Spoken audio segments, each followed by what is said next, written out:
이 밖에도 여러 정치인들이 구설수에 올랐습니다. 네 분이 좀 특히 아쉬웠던 장면 혹은 기억에 남는 장면 있으실까요? 아무래도 김영환 지사죠. 참사가 일어나던 시간에 괴산에 가셨어요. 물론 이제 괴산댐도 이게 홍수 수위가 넘칠 위기였기 때문에 본인은 그 보고를 더 중하게 받았을 수는 있습니다. 그러나 뒤늦게 여기 참사가 나서 유가족들한테 조문 와서 사과도 하면서 그 와중에 부적절한 발언을 한 거 아닙니까? 제가 거기 갔다고 해서 상황이 바뀔 것은 없다고 생각합니다.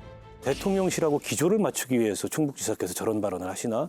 이런 의심이 들 정도로 딴 데도 아니고 장례식장에서 굉장히 부적절한 발언이었고 지난 그 산불 때도 산불 현장에 나가는 게 꼭 좋은 건 아니다 뭐 이런 말씀도 하시고 본인께서 더더욱 지금 이 자중하고 메시지 하나하나에도 조심을 해야 되고 그런 책임을 통감해야 되는데 책임 회피성 저런 모습을 보였다는 게 또 한 번 실망감을 준 게 아닌가 싶습니다. 저희 당 관련된 분들이 많아서 제가 말씀드리기가 참 곤란스럽기는 합니다만 특별 재난 지역 선포와 관련해서 김기현 당대표가 그 얘기를 했어요, 현장에서. 대통령 만나서 이거 말씀드렸는데 안 그래도 적극적으로 검토하고 지시했다고 하시더라고요. 아이고 박수 한번 쳐주세요.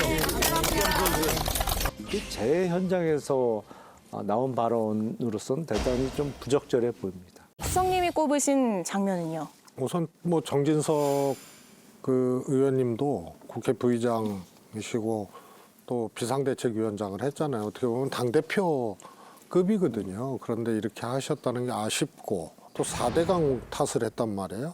그건 전혀 상관이 없거든요. 보해체 때문에 근데 보해체되지도 않았고 예.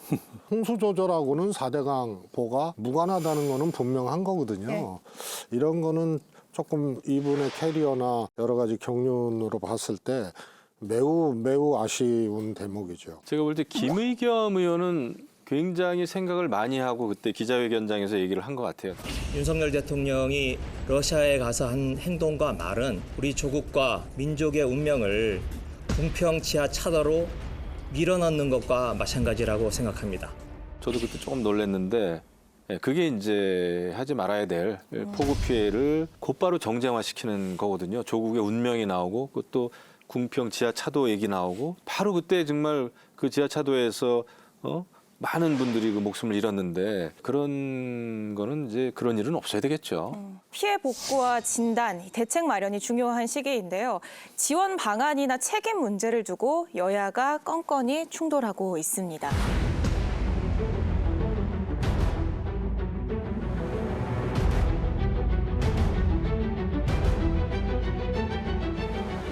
무리한 정쟁을 부추기며 깎아내리기에 급급한 모습은 앞으로 예방 대책 마련에 하등의 도움이 되지 않습니다.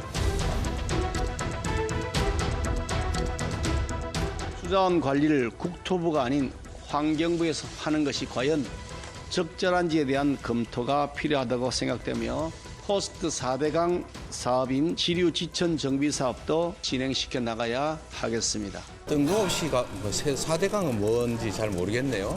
정부 여당은 재난의 원인을 과거 정부 탓으로 돌리거나 남 탓을 하지 말기 바랍니다. 저는 뭐 물 관리 일원하다 그러면 이제 그 말만 들었을 때는 이게 뭔가 굉장히 좀 아주 괜찮은 시스템이 되겠구나 이렇게 생각할 수가 있잖아요. 근데 결과는 정반대로 갔어요. 정부 조직법을 통해서 그렇게 이제 바꾼 건데 지금도 보면은 그 물을 또 환경부가 전체를 관리하고 있지도 않아요. 지역 차원에서는 국토부가 관리하는 게 꽤 많습니다. 너무 졸속으로 물 관리 일원화를 밀어붙였다 이런 생각이 듭니다. 기후변화로 인한 자연재해 증가가 뭐 올해만 끝나고 없어질 건 아닌 것으로 예상이 되잖아요. 그렇다면 앞으로의 시스템을 바꿔야 되는데 지금 환경부로 일원화했던 거는 저는 잘못됐다고 생각을 해요. 환경부로의 물관리 일원화의 정책적 효과가 긍정적이냐, 좋으냐, 잘 된 거냐. 그건 뭐 여러 가지 지적하거나 평가할 요소들이 있다고 보는데 이번 수해의 원인이 거기 있느냐. 그건 아니죠.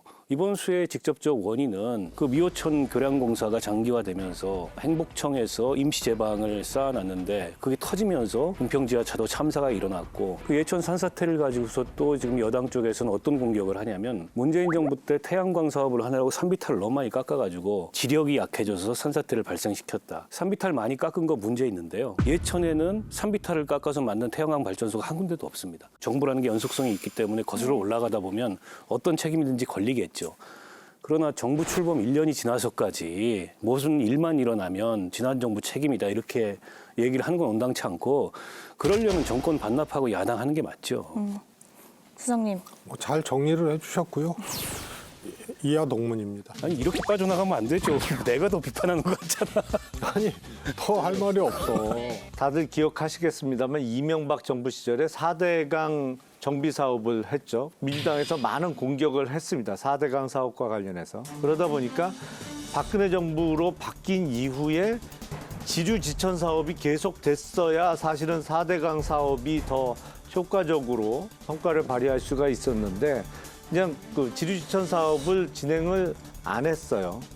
그리고 문재인 정부 들어서는 본류에 행해졌던 4대강 사업마저 이제 뒤엎으려고 했던 것이죠. 그게 이제 보해체를 추진했던 것이고. 근데 이번에 수해도 사실은 지류지천 사업이 다 계속 끝까지 진행됐다고 하면 미호천에서 그 무너지는 사고는 안 일어날 수 있었거든요. 박근혜 정부 책임이네요, 그러면.